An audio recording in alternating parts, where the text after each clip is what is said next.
자, 현장의 목소리가 또 궁금합니다. 현장은 지금 상황이 어떨까요, 경북은? 농업 대전환 추진위원회가 경북에서 구성됐다는 얘기를 최근에 알았습니다. 추진되는 과정에 대해서나 현장 농민의 의견을 수렴하는 그런 어떤 과정이 없었는 걸로 알고 있고, 글쎄요.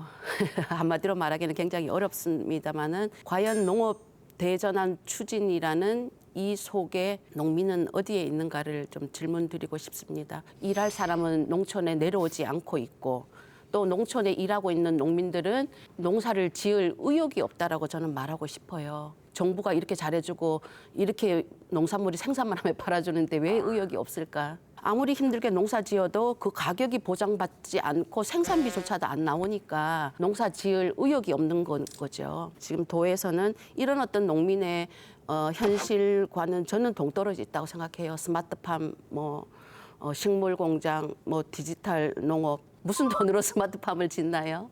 제가 알기로는 1헥타의 스마트팜을 짓는데 60억 돈이 들어간다고 상주에서 들었거든요. 예. 어느 농민이 지을 수 있을까요?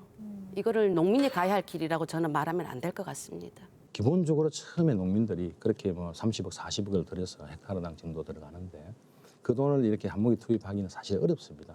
청년들 유입이 일단 농업, 농촌을 살리기 위해서는 가장 필요한 상황이고, 그래서 그분들한테는 어떤 임대를 해서라도 그분들이 한 5년씩 정도 우리가 해보면서 내가 자신감이 생겼을 때 좀 더 규모를 키울 수 있도록 갈 수 있는 그런 어떤 단계를 만들고 있는 거고, 청년들이 들어올 때와 또 기존 농업인의 어떤 차이가 있습니다. 기존 농업인들이 작은 돈이 들더라도 일시대 스마트팜, 노동력을 좀 줄일 수 있는 길이라도 한번 해보자.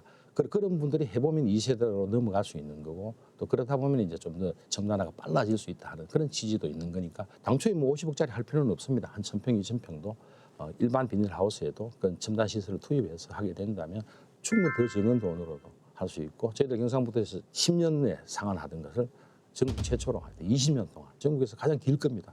일단 임대형 스마트팜 예. 얘기를 하셨는데 최장 5년 뒤에는 일했던 경험을 가지고 나가서 다시 이제 자신이 스마트팜 농장을 운영해야 되는데, 우리 청년들도 그렇고 우리 농민들도 그렇고 그런 장기 저리의 빚을 가지고 사는 것을 원하지 않아요. 장기 저리라 할지라도 그것을 그러면 갚을 수 있는 방법이 나와야 되는데, 현재 스마트팜 농장에서 생산한 농산물을 팔아서 그 임대료를 갚을 수는 없습니다. 그 부분은 저희들도 어차피 이제 조금 더 현장하고 또 좀 더 소통해야 될 부분을 갖고 있고, 예전에는 사실 농업인들이 담보가 되진 않았습니다. 하우스든 유리 온실이든 그런 것들이 이제 저희들 제도 개선을 통해서 90%까지 이제 어떻든 지역마다 조금 차이는 있습니다만은 그걸 담보가 될 수 있도록 만들어줘야 된다. 결국은 뭐냐면 그걸 갚고 못 갚고는 이제 그 개인의 어떤 역량에 따라 달려 있지만 그런 기회조차 주지 않는다는 게 문제이기 때문에 그런 부분들을 좀 더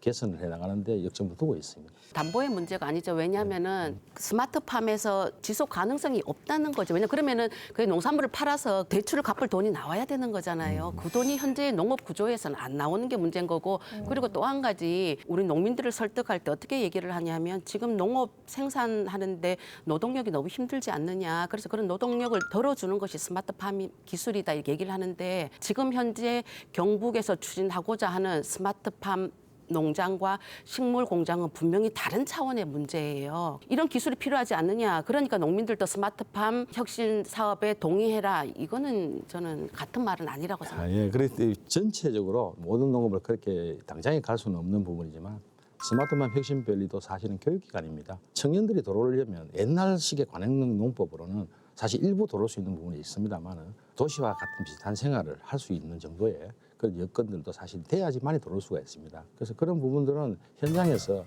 우리가 점점 좀 더 논의를 통해서 같이 해나가야 될 부분이라고 생각을 합니다. 충분히 동의하고 맞는 예. 말씀이에요. 예, 예.